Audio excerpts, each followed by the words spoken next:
ನಮಸ್ತೆ ಬಂಧುಗಳೇ, ಗೋವಿಂದಾಸ ಅಭಿರುಚಿ GVR ಆಲ್ರೌಂಡ್ ಚಾನಲನ್ನು ಸಬ್ಸ್ಕ್ರೈಬ್ ಮಾಡ್ಕೊಳ್ಳಿ. ಹೊಸ ವಿಡಿಯೋಗಳಿಗಾಗಿ ಬೆಲ್ ಐಕನ್ನ ಪ್ರೆಸ್ ಮಾಡಿ. ಇವತ್ತಿನ ವಿಶೇಷ ಆರೋಗ್ಯಕರವಾಗಿರುವಂಥ ಬೆಳಗಿನ ತಿಂಡಿ. ಇದನ್ನು ರಾತ್ರಿ ಊಟಕ್ಕೆ ಕೂಡ ಮಾಡ್ಕೋಬಹುದು. ಇದು ಮಾಡಲಿಕ್ಕೆ ಲಟ್ಸೋದು ಬೇಡ, ತಿಕ್ಕೋದು ಬೇಡ, ಮಿಕ್ಸರ್ ಬೇಡ, ಗ್ರೈಂಡರ್ ಬೇಡ ಬಂಧುಗಳೇ. A to Z ವಿಟಮಿನ್ ಇರುವಂಥ ಈ ಪೋಷಕಾಂಶಗಳ ಉಳ್ಳ ಈ ಬ್ರೇಕ್ಫಾಸ್ಟನ್ನು ಯಾವ ರೀತಿಯಾಗಿ ಮಾಡೋದಂತ ತೋರಿಸ್ಕೊಡ್ತಾ ಇದ್ದೀನಿ. ಸ್ಕಿಪ್ ಮಾಡದೆ ಪೂರ್ತಿ ವಿಡಿಯೋನ ನೋಡಿ. ಬನ್ನಿ ರೆಸಿಪಿ ಶುರು ಮಾಡೋಣ. ಮೊದಲನೇದಾಗಿ ನಿಮ್ಮ ಮನೆಯಲ್ಲಿ ಏನೇನು ದವಸ ಧಾನ್ಯ ಇದೆ ಅದೆಲ್ಲಾನು ಒಂದೇ ಸ್ಪೂನಷ್ಟು ನೆನೆ ಹಾಕಿ ಬಂದಗಳೇ. ನಾನು ಬೆಳಿಗ್ಗೆ ನೆನೆ ಹಾಕಿ ರಾತ್ರಿನ ನೀರು ಬಸದಿಟ್ಟಿದ್ದೆ. ಸ್ವಲ್ಪ ಮೊಳಕೆ ಬಂದಿದೆ. ಮಾರನೇ ದಿನ ಇದನ್ನು ನೀಟಾಗಿ ನೀರು ಹಾಕಿ 2 ರಿಂದ 3 ಸಾರಿ ನೀಟಾಗಿ ನಾವು ಇದನ್ನ ತೊಳಿಬೇಕು. ನೋಡ್ರಿ, ಸ್ವಲ್ಪ ಮೊಳಕೆ ಬಂದಿದೆ. ನಮ್ಗೆ ಜಾಸ್ತಿ ಮೊಳಕೆ ಬೇಕು ಅಂತಂದ್ರೆ ಫುಲ್ ಡೇ ಎಲ್ಲ ಬಿಟ್ಟರೆ ಇನ್ನೂ ಇಂದಿಷ್ಟು ಮೊಳಕೆ ಬರುತ್ತೆ ಬಂದಗಳೇ. ಇನ್ನೂ ಇಷ್ಟು ಮೊಳಕೆ ಬಂದಿರೋ ಕಾಳನ್ನ ನಾವು ಯೂಸ್ ಮಾಡೋದು ಕೂಡ ತುಂಬಾನೇ ಒಳ್ಳೆಯದು. ಅದರಲ್ಲಿ ಇನ್ನೂ ಜಾಸ್ತಿ ವಿಟಮಿನ್ ಅನ್ನೋದು ಸಿಗುತ್ತೆ. ನೋಡ್ರಿ, ಇದರಲ್ಲಿ ನಿಮ್ಮ ಹತ್ರ ಇರೋ ಎಲ್ಲಾ ದವಸ ಧಾನ್ಯಗಳನ್ನು ಒಂದೊಂದು ಮುಷ್ಟಿ ಹಾಕಿ ಉದ್ದಿನ ಬೇಳೆ ಒಂದೊಂದನ್ನ ಬಿಟ್ಟು ಒಂದೊಂದು ಸ್ಪೂನ್ ಹಾಕಿದ್ರೆ ಸಾಕು ಬಂದಗಳೇ. ಈಗೆಲ್ಲಾನು ತೊಳೆದು ಪಕ್ಕಕ್ಕೆ ಇಟ್ಕೊಂಡೆ. ಈ ಕಡೆಗೆ ಗ್ಯಾಸ್ ಹಚ್ಬಿಟ್ಟು ಒಂದು ದಪ್ಪ ತಳದ ಪಾತ್ರೆಯನ್ನ ಇಟ್ಕೊಂಡೆ. 1 ಸ್ಪೂನಷ್ಟು ಎಣ್ಣೆ, 1 ಸ್ಪೂನ್ ಸೋಂಪು, ಅರ್ಧ ಸ್ಪೂನಷ್ಟು ಜೀರಿಗೆಯನ್ನು ಹಾಕ್ಕೊಂಡೆ. ಈ ಜೀರಿಗೆ ಮತ್ತು ಸೋಂಪು ನಾವು ತಿಂದ ಆಹಾರವನ್ನು ಸಹಜವಾಗಿ ಜೀರ್ಣ ಮಾಡುತ್ತೆ. ಹಾಗಾಗಿ ಈ ಸೋಂಪು ಮತ್ತು ಜೀರಿಗೆಯನ್ನು ಸ್ಕಿಪ್ ಮಾಡಿದೆ ಹಾಕಿ ಸೋಂಪು ಜೀರಿಗೆ ಚೆನ್ನಾಗಿ ಚಟಪಟ ಅಂದು ಫ್ರೈ ಆದ ನಂತರ ನಾವು ಕಾಳಿನಲ್ಲಿರುವ ನೀರನ್ನು ತೆಗೆದು ಬರೀ ಕಾಳನ್ನು ಮಾತ್ರ ಇಲ್ಲಿ ಸೇರಿಸ್ಕೋಬೇಕು. ಅದಕ್ಕೆ ರುಚಿಗನುಸಾರ ಉಪ್ಪನ್ನು ಹಾಕ್ಕೊಂಡು ಮಿಕ್ಸ್ ಮಾಡ್ಕೊಳ್ಳಿ. ನಾನಿಲ್ಲಿ ಕಲ್ಲುಪ್ಪನ್ನೇ ಹಾಕೋತೀನಿ. ನೀವು ಕೂಡ ಕಲ್ಲುಪ್ಪನ್ನೇ ಹಾಕೊಳ್ಳಿ ಅಂತ ಹೇಳ್ತಾ ಇದ್ದೀನಿ ಬಂಧುಗಳೇ. ಯಾಕಂದರೆ ನಾವು ಎಲ್ಲೆಲ್ಲಿ ಕಲ್ಲುಪ್ಪು ಯೂಸ್ ಮಾಡೋಕ್ಕೆ ಸಾಧ್ಯನೋ ಅಲ್ಲೇ ಕಲ್ಲುಪ್ಪನ್ನೇ ಯೂಸ್ ಮಾಡ್ಕೊಳ್ಳಿ. ನೀಟಾಗಿ ನೋಡಿ ಇದನ್ನು ನಾವು ಮಿಕ್ಸ್ ಮಾಡ್ಕೋಬೇಕು. ಉಪ್ಪು ಮೊದಲಿಗೆ ಸ್ವಲ್ಪ ಕಮ್ಮಿನೇ ಹಾಕೊಳ್ಳಿ. ಕಮ್ಮಿ ಬಿದ್ದರೆ ಮತ್ತೆ ಸೇರಿಸ್ಕೋಬಹುದು. ಮಿಕ್ಸ್ ಮಾಡಿದ ನಂತರ 1 ಈರುಳ್ಳಿಯನ್ನು ಚಿಕ್ಕದಾಗಿ ಕಟ್ ಮಾಡ್ಕೊಂಡು ಇಟ್ಕೊಂಡಿದ್ದೆ. ಅದನ್ನು ಸೇರಿಸಿ ನೀಟಾಗಿ ಮಿಕ್ಸ್ ಮಾಡ್ಕೊಳ್ಳೋಣ. 1-2 ನಿಮಿಷ ಮಿಕ್ಸ್ ಮಾಡ್ಕೊಳ್ಳಿ ಚೆನ್ನಾಗಿ ಲೋ ಫ್ಲೇಮ್ನಲ್ಲಿ. ಈ ಪ್ರೊಸೀಜರ್ ಮುಗಿಯುವವರೆಗೂ ಫ್ಲೇಮನ್ನು ಲೋನಲ್ಲಿ ಇಡಿ, ಹೈ ಮಾಡಲಿಕ್ಕೆ ಹೋಗಬೇಡಿ. ನಂತರ 1/4 ಸ್ಪೂನಷ್ಟು ಅರಿಶಿನವನ್ನು ಹಾಕ್ಕೊಂಡೆ. ಅರಿಶಿನ ನೋಡ್ರಿ ನಮಗೆ ಆಂಟಿಬಯೋಟಿಕ್ ಆಗಿ ಕೆಲಸ ಮಾಡುತ್ತೆ. ನಮಗೆ ನೋಡಲಿಕ್ಕೆ ಕಲರು ಚೆನ್ನಾಗಿರುತ್ತೆ ಮತ್ತು ಆರೋಗ್ಯ ಕೂಡ ತುಂಬಾ ಒಳ್ಳೆಯದು. ಇದನ್ನು ಮುಚ್ಚಿಟ್ಟು ನೀಟಾಗಿ ನಾವು ಮೆತ್ತಗಾಗೋವರೆಗೆ ಸ್ವಲ್ಪ 5 ನಿಮಿಷ ಬೇಯಿಸ್ಕೊಳ್ಳೋಣ. 5 ನಿಮಿಷ ಆದ ನಂತರ ನೋಡ್ರಿ ನಮ್ಗೆ ಚೆನ್ನಾಗಿ ಇದು ಫ್ರೈ ಆಗಿದೆ, ಅಂದರೆ ಕುಕ್ ಆಗಿದೆ. ಇದು ಇವಾಗ ಬೆಂದಿದೆ ನೋಡಿ. ಈಗ 1 ಕಪ್ಪಿನಷ್ಟು ನೀರನ್ನು ಹಾಕ್ಕೊಂಡು ನೀಟಾಗಿ ನಾವು ಲೋ ಫ್ಲೇಮ್ಲೆ ಚೆನ್ನಾಗಿ ಇದನ್ನು ನಾವು ಕುದಿಸ್ಬೇಕು. ಮಿಕ್ಸ್ ಮಾಡಿಕೊಂಡು ಚೆನ್ನಾಗಿ ಇದನ್ನು ಮುಚ್ಚಳವನ್ನು ಮುಚ್ಚಿ 4 ರಿಂದ 5 ನಿಮಿಷ ಚೆನ್ನಾಗಿ ಇದನ್ನು ಕುದಿಸೋಣ ಬಂಧುಗಳೇ. ಇದನ್ನು ನೋಡ್ರಿ, ನಿಮಗೆ ರೊಟ್ಟಿ ಮಾಡೋಕ್ಕೆ ಬರಲ್ಲ, ಚಪಾತಿ ಮಾಡೋಕ್ಕೆ ಬರಲ್ಲ, ನಮಗೇನು ಮಾಡಲಿಕ್ಕೆ ಟೈಮು ಇಲ್ಲ ಅಂದರೂ ಕೂಡ ಹೀಗೆ ನೀವು ದಿನ 1 ಕಪ್ ಈ ರೀತಿಯಾಗಿ ಮಾಡ್ಕೊಂಡು ತಿಂದರೆ ನೋಡ್ರಿ ನಮ್ಮ ಆರೋಗ್ಯಕ್ಕೆ ಬೇಕಾಗುವಂಥ A to Z ಎಲ್ಲ ವಿಟಮಿನ್ ನಮಗೆ ಸಿಗುತ್ತೆ.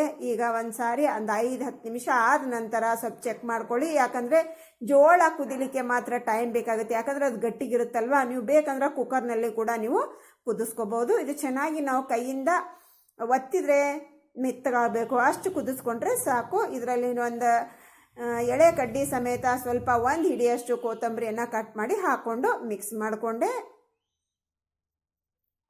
ನೀವು ಕೊತ್ತಂಬರಿನ ಎಷ್ಟು ಜಾಸ್ತಿ ಹಾಕಿದರೂ ಕೂಡ ರುಚಿ ಚೆನ್ನಾಗಿರುತ್ತೆ. ಇದನ್ನು ಮುಚ್ಚಿ ಪಕ್ಕಕ್ಕೆ ಇಟ್ಕೊಳ್ಳೋಣ. ಈಗ ಒಂದು ಪಾತ್ರೆಯನ್ನು ಇಟ್ಕೊಂಡೆ. 1 ಸ್ಪೂನಷ್ಟು ತುಪ್ಪ ಹಾಕ್ಕೊಂಡೆ. ಈ ತುಪ್ಪದಲ್ಲಿ ಒಗ್ಗರಣೆ ಮಾಡೋದ್ರಿಂದ ಟೇಸ್ಟು ಚೆನ್ನಾಗಿರುತ್ತೆ, ನಮ್ಮ ಆರೋಗ್ಯಗಳು ತುಂಬಾ ಒಳ್ಳೆಯದು. ತುಪ್ಪ ಬಿಸಿ ಆದ ನಂತರ 1 ಹಿಡಿಯಷ್ಟು ಕಡಲೆ ಬೀಜ, 2 ಒಣಮೆಣಸಿನ್ಕಾಯನ್ನ ನೀಟಾಗಿ ಒರೆಸ್ಕೊಂಡು ತುಂಡು ಮಾಡಿ ಹಾಕ್ಕೊಂಡೆ. ಹೀಗೆ ನಾವು ತುಪ್ಪದಲ್ಲಿ ಫ್ರೈ ಮಾಡಿ ಹಾಕೋದ್ರಿಂದ ಟೇಸ್ಟು ಚೆನ್ನಾಗಿರುತ್ತೆ. ನಾವು ತಿನ್ನಬೇಕಾದ್ರೆ ಅಲ್ಲಲ್ಲೇ ಕ್ರಿಸ್ಪಿ ಬರುತ್ತಲ್ಲ ಬಂದಗಳೇ, ಟೇಸ್ಟ್ ಮಾತ್ರ ಸಖತ್ತಾಗಿರುತ್ತೆ. ನಿಮಗೆ ಮೆತ್ತಗೆ ಬೇಕು ಅನ್ನೋದಾದರೆ ನೀವು ಕಾಳೆಲ್ಲ ನೆನೆ ಹಾಕಿದ್ರಲ್ವ, ಅದ್ರ ಜೊತೆಗೇ ಒಂದಿಷ್ಟು ಕಡಲೆ ಬೀಡ ಕೂಡ ನೆನೆ ಹಾಕ್ಕೊಳ್ಳಿ, ಮೆತ್ತಗಾಗುತ್ತೆ ಅವಾಗ.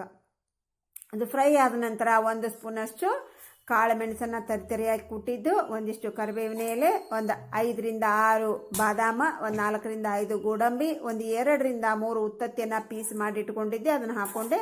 ಹೀಗೆ ಪೀಸ್ ಮಾಡಿ ಹಾಕೊಳ್ಳೋದ್ರಿಂದ ಡಬಲ್ ಬೆನಿಫಿಟ್ ಬಂಧುಗಳೇ. ನಮಗೆ ಕ್ವಾಂಟಿಟಿಯಲ್ಲಿ ಕಮ್ಮಿನೂ ಬೇಕಾಗುತ್ತೆ ಬಂಧುಗಳೇ, ಜಾಸ್ತಿ ಪೀಸ್ ಆಗುತ್ತೆ.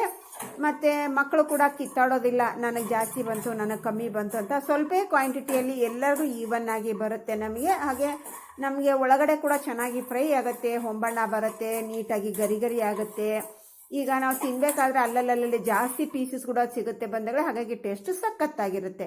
ಈಗ ಗೋಲ್ಡನ್ ಬ್ರೌನ್ ಕಲರ್ ಫ್ರೈ ಆಯಿತು ನಮ್ಮದೆಲ್ಲ ಹಾಕಿರೋದು. ಗ್ಯಾಸನ್ನು ಆಫ್ ಮಾಡಿಕೊಂಡೆ. ಇವಾಗ ಅದೇ ಝಳಕ್ಕೆ ನಾನಿಲ್ಲಿ MTR ಅವರ ಹಿಂಗನ್ನು ಸ್ವಲ್ಪ ಹಾಕೋತಾ ಇದ್ದೀನಿ. ನಿಮಗೆ ಯಾವ ಹಿಂಗೆ ಯೂಸ್ ಮಾಡ್ತೀರಿ ಅದನ್ನೇ ಹಾಕ್ಕೊಳ್ಳಿ. ಈಗ ಅದೇ ಝಳಕ್ಕೆ ನಮ್ಮ ಹಿಂಗೆ ಅನ್ನೋದು ಚೆನ್ನಾಗಿ ಅದರಲ್ಲೇ ಫ್ರೈ ಆಗುತ್ತೆ. ಈಗ ನೋಡಿರಿ ಚೆನ್ನಾಗಿ ಅದೇ ಝಳಕ್ಕೆ ಇನ್ನಷ್ಟು ನಮ್ಮ ಗೋಲ್ಡನ್ ಬ್ರೌನ್ ಕಲರ್ ಬಂತು. ಆ ಝಳ ಇರುತ್ತಲ್ವ ಬಂದಾಗ ಇನ್ನಷ್ಟು ಫ್ರೈ ಆಗುತ್ತೆ ಚೆನ್ನಾಗಿ.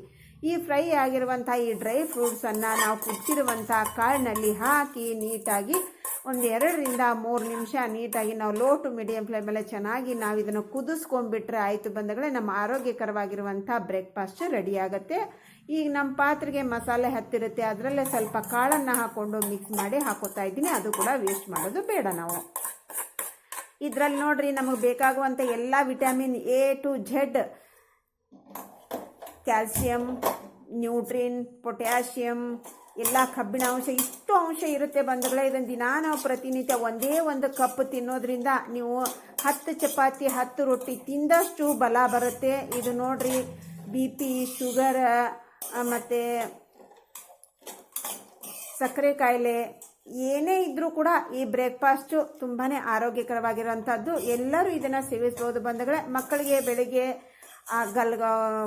ಪಿಜ್ಜಾ, ಬರ್ಗರು ಮತ್ತು ಗೋಬಿ, ಮ್ಯಾಗಿ ಅಂತ ಮಕ್ಕಳೆಲ್ಲ ಕೇಳಿದ್ದನ್ನು ಮಾಡಿಕೊಡೋದು ಬಿಟ್ಟು ಇದನ್ನು ಪ್ರತಿನಿತ್ಯ ಒಂದು ಕಪ್ ನೀವು ತಿನ್ನೋದನ್ನು ರೂಢಿ ಮಾಡಿದರೆ ಮಕ್ಕಳು ಕೂಡ ಹೆಲ್ತಿಯಾಗಿರ್ತಾರೆ, ನೀವು ಕೂಡ ಆರೋಗ್ಯವಂತರಾಗಿರ್ತೀರ.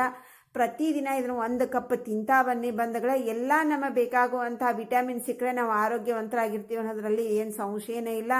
ಈಗ ಪ್ರತಿಯೊಬ್ಬರಿಗೂ ಕಾಲು ನೋವು, ಮೊಣಕಾಲು ನೋವು, ಮಂಡಿ ನೋವು, ಕೀಲು ನೋವು, ತಲೆನೋವು, ಕಣ್ಣಿನ ಸಮಸ್ಯೆ, ಹಲ್ಲಿನ ಸಮಸ್ಯೆ ಎಲ್ಲ ನಮ್ಮ ಸಮಸ್ಯೆ ಬರೋದು ವಿಟಮಿನ್ ಕಡಿಮೆ ಆದಾಗನೇ. ರಕ್ತ ಕಡಿಮೆ ಆಗೋದು ಇದರಿಂದ ನೋಡ್ರಿ ಎಲ್ಲನೂ ಇಂಪ್ರೂವ್ ಆಗುತ್ತೆ. ಒಂದೇ ಒಂದು ಕಪ್ಪಿನಷ್ಟು ದಿನ ತಿಂತಾ ಬನ್ನಿ. ಆರೋಗ್ಯ ಜೊತೆಗೆ ನಮಗೆ ಬ್ರೇಕ್ಫಾಸ್ಟ್ ಕೂಡ ಆದಂಗೆ ಆಯಿತು ಬಂಧುಗಳೇ. ನೋಡಿದ್ರಲ್ವ ಹೆಂಗೆ ಮಾಡಬೇಕು ಅನ್ನೋದು ಅರ್ಥ ಆಯ್ತಲ್ವ ನಿಮಗೆ. ಮನೆಯಲ್ಲಿರುವಂಥ ಎಲ್ಲ ದವಸ ಧಾನ್ಯಗಳನ್ನು ಒಂದೇ ಸ್ಪೂನ್ ಹಾಕಿ ನೋಡ್ರಿ. ನಾನು ಇಲ್ಲಿ ಒಂದೇ ಸ್ಪೂನ್ ಹಾಕಿದ್ದೀನಿ. ನಾ ಮಾಡಿರುವಂಥ ಕ್ವಾಂಟಿಟಿ ಆರಾಮಾಗಿ ನಮ್ಮ ಮನೆ ಮಂದಿಗೆಲ್ಲ 4 ಮಂದಿಗೆ ಆಗುತ್ತೆ ಬಂಧುಗಳೇ.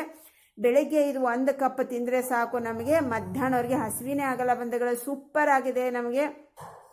ಈ ಗೋಡಂಬಿ, ಬಾದಾಮ ಮತ್ತು ಉತ್ತತ್ತಿ ಜೊತೆಗೆ ಎಲ್ಲ ದವಸ ಧಾನ್ಯಗಳ ಜೊತೆಗೆ ಶೇಂಗಾ ಕೂಡ ಅದರಲ್ಲಿ ಗಿರಿಗಿರಿ ಆಗಿದೆ. ಆ ಗರಿ ಆಗಿರುವಂಥ ಶೇಂಗಾ, ಬಾದಾಮ, ಗೋಡಂಬಿ, ಉತ್ತ ಜೊತೆಗೆ ತಿಂತಾ ಇದ್ರೆ ಆಹಾಹಾ ಅಮೃತ ಬಂಧುಗಳೇ, ಅಮೃತ. ಸ್ವರ್ಗನೇ ನಮ್ಮ ಎದುರಿಗಿದೆ ಅನಿಸುತ್ತೆ ಬಂಧುಗಳೇ. ಈ ಅಮೃತದ ಮುಂದೆ ಇನ್ಯಾವ ಅಮೃತನೂ ಬೇಡ, ಯಾವ ಬ್ರೇಕ್ಫಾಸ್ಟು ಬೇಡ ಅನಿಸುತ್ತೆ. ಅಷ್ಟು ರುಚಿಯಾಗಿರುತ್ತೆ. ತಪ್ಪದೇ ಒಂದು ಸಾರಿ ಮಾಡಿಬಿಟ್ಟು ನಿಮಗೆ ಹೇಗೆ ಅನ್ನಿಸ್ತು ಅನ್ನೋದನ್ನು ಕಮೆಂಟ್ ಸೆಕ್ಷನಲ್ಲಿ ತಿಳಿಸೋದನ್ನು ಮರಿಬೇಡಿ. ನೋಡ್ರಿ ಒಂದೇ ಒಂದು ಕಪ್ ತಿನ್ನಿ ಸಾಕು, ಮಧ್ಯಾಹ್ನವರೆಗೆ ನಿಮಗೆ ಹಸಿವಾಗಲ್ಲ, ಅಷ್ಟೊಂದು ರುಚಿಯಾಗಿರುತ್ತೆ. ನೋಡ್ರಿ ಗೋಡಂಬಿ, ನಮಗೆ ಬಾದಾಮಿ, ಉತ್ತತ್ತಿ, ಹಾಗೆ ಕಡಲೆ ಬೀಜ, ಅದರಲ್ಲಿ ಮತ್ತು ಚಪ್ಪರದ ಅವರೆಕಾಯಿ, ಕಡಲೆಕಾಳು, ಹುರುಳಿ, ನಿಮ್ಮ ಮನೇಲಿ ಏನೇನಿದೆ ಎಲ್ಲನೂ ಹಾಕಿ ಬಂದಗಳೇ ಒಂದೇ ಸ್ಪೂನ್ ಹಾಕಿ ಸಾಕು. ನಿಮ್ಮ ಆರೋಗ್ಯ ನಿಮ್ಮ ಕೈಯಲ್ಲಿ. BP, ಶುಗರು, ಹಿಮೋಗ್ಲೋಬಿನ್ ಪ್ರಾಬ್ಲಮ್, ಸಕ್ಕರೆ ಕಾಯಿಲೆ ಇರೋರು ಬೆಳಿಗ್ಗೆ ಮತ್ತು ರಾತ್ರಿ 2 ಹೊತ್ತು ತಿಂತಾ ಬನ್ನಿ. ಒಂದು ವಾರದೊಳಗಾಗಿ ನಿಮ್ಮ ಎಷ್ಟು ಇಂಪ್ರೂವ್ಮೆಂಟ್ ಆಗಿದೆ ಅಂತ ನಿಮಗೆ ಗೊತ್ತಾಗುತ್ತೆ ಬಂಧುಗಳೇ. ಟ್ರೈ ಮಾಡಿ, ಒಂದು ಸಾರಿ ಟ್ರೈ ಮಾಡಿ. ನಿಮ್ಮ ಅಭಿಪ್ರಾಯ ಅನಿಸಿಕೆನ ಕಮೆಂಟ್ ಸೆಕ್ಷನಲ್ಲಿ ತಿಳಿಸೋದನ್ನು ಮರಿಬೇಡಿ. ನೋಡಿದ್ರಲ್ಲ ಬಂಧುಗಳೇ, ರೆಸಿಪಿ ಹೇಗೆ ಅನಿಸ್ತು?